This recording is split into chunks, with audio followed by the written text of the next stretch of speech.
ओम नमो भगवते वासुदेवाय नमः। दोस्तों, कैसे हैं आप? आशा करता हूँ हम जहाँ भी होंगे सुरक्षित होंगे और खुशहाल होंगे। दोस्तों, आज सीडीएस विपिन रावत को आखिरी बधाई दी गई। परसों हादसे में सीडीएस विपिन रावत समेत हमने 12 हीरोज को एक साथ खो दिया। किसी फौजी के लिए सबसे दुखद बात यही होती है कि उसको शहीद भी होना पड़े, लेकिन बिना जंग लड़े, जंग के बाहर। और ऐसे हादसे की तो हमने कल्पना भी नहीं की थी। हमारे देश की जो सेना है उसकी बैकबोन चली गई, आप ये कह सकते हैं। लेकिन अभी भी लोगों को राजनीति सूझ रही है। कुछ लोग खुश हो रहे हैं। मैं काफ़ी ट्वीट्स पढ़ रहा था, मुझे पता है कि मैंने कैसे दिल रख के वो ट्वीट्स पढ़ा। मतलब लोग खुश हैं इस बात पे कि ये हादसा हुआ। कुछ गवर्नमेंट को कोस रहे हैं, कुछ जनरल और कुछ सीडीएस विपिन रावत के जाने से खुश हैं। मैं देख रहा था आज सीडीएस विपिन रावत के घर जो है, देश के गृह मंत्री, देश के प्रधानमंत्री खड़े हैं उनकी चौखट पे। लेकिन किस बहाने से खड़े हैं वो अकल्पनीय है। हमने कभी सोचा भी नहीं था कैसा होगा। लोग खुश हो रहे हैं, कैसा हादसा हो गया। आज कांग्रेस, चाइना और पाकिस्तान बड़ा खुश होगा, क्योंकि चाइना और पाकिस्तान की तो नाक में दम करा ही था सीडीएस विपिन रावत ने अपने टाइम पे। लेकिन ये वही कांग्रेस है जिसने इनको गुंडा कहा था कि गुंडा है, गुंडा, आर्मी वाले गुंडे हैं। और विपिन रावत कहा था कि सबसे बड़ा गुंडा है, क्योंकि पाकिस्तान और चाइना को तकलीफ देता है, ये तो गुंडा हुआ।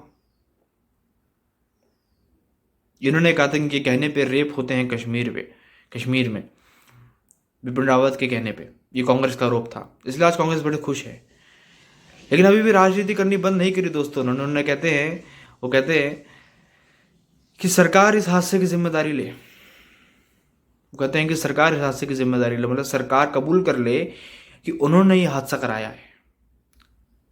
बड़े अजीब लोग हैं दोस्तों। कश्मीर में मैं देख रहा था, एक फोटो मैंने और देखी, कश्मीर में लोग उनको जो है ट्रिब्यूट दे रहे हैं। जैसा आरोप लगता है कि कश्मीर के लोग जो है इंडियन आर्मी को पसंद नहीं करते। ज़रा वो ये तस्वीर देखें कि कितना दुख है लोगों के मन में, कितना शोक है लोगों के मन में, दिल में। कितने हैवी हार्ट हो गए हैं उनके इस हादसे को लेके। और कांग्रेस हो या पाकिस्तान हो, इनकी तो खुशी का ठिकाना नहीं है। आज हमारे देश की बैकबोन, आप कह सकते हैं आर्मी की बैकबोन, हमारी पावर की बैकबोन चली गई। लेकिन जनरल विपिन रावत, सीडीएस विपिन रावत के बारे में जितना भी कहा जाए वो कम है। बॉलीवुड के कुछ लोगों ने भी ट्रिब्यूट दिए, मैं मानता हूँ। अब उनके ऊपर मूवी बनाएंगे, एक पैसा कमाने का साधन उनको मिल जाएगा, चलिए जो भी बात है। लेकिन मैं समझता हूँ कि जनरल विपिन सीडीएस विपिन रावत को जो है एक अच्छी ट्रिब्यूट देनी चाहिए हमें। उनकी लाइफ के बारे में कुछ ऐसा जो है बच्चों को, नई जनरेशन को पढ़ाना चाहिए। किसी और माध्यम से चाहे मूवीज़ हो या वेब सीरीज़ हो, लोगों के बारे में अगर आप समझे कि अभी एक वेब सीरीज़ बनी थी बाबर के ऊपर, तो अगर बाबर के ऊपर वेब सीरीज़ बन सकती है तो सीडीएस विपिन रावत के ऊपर क्यों नहीं बन सकती? ये तो हमारे देश के हीरो हैं। देश को तोड़ने वालों के ऊपर जो है आप वेब सीरीज़ बना सकते हैं, लेकिन देश के हीरोज़ के ऊपर नहीं बना सकते। खैर, मैं चाहता हूँ कि ऐसी वेब सीरीज़ बने, इनके ऊपर लोग जानें इनकी ज़िंदगी के बारे में, इनके जीवन के बारे में, और क्या क्या इन्होंने देश के लिए किया है, जिससे हर एक बिंदु से हम अनजान होंगे। हर उन बिंदु को जो है दिखाया जाए, दर्शाया जाए उस वेब सीरीज़ में। एक चीज़ और हुई है यार, कल एक और मौत हुई है, लेकिन वो मौत होनी ज़रूरी थी। वो मौत है इस नकली इंसानों के आंदोलनों की। वो आंदोलन की मौत हो गई कल। उन्होंने आंदोलन वापस ले लिया और जाने की बात कर दी। अब मैं समझता हूँ कि कुछ कुछ हद तक इन्होंने इज्जत बचा ली है, कुछ हद तक। वरना ये लोग पिट के ही जाने थे, यहाँ से उठ के ही जाने थे। देखिए, हम कभी किसानों के खिलाफ नहीं रहे, लेकिन जब कानून वापसी हो चुके हैं भैया, तब तो आपको जाना बनता था। आपकी शर्तों पर शर्तें, शर्तों पर शर्तें आ रही हैं।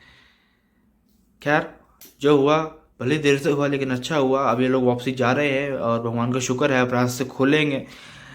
जो हरियाणा से दिल्ली का रास्ता सिर्फ 20 मिनट का था, वो 2.5 घंटे का हो चुका था इस आंदोलन की वजह से।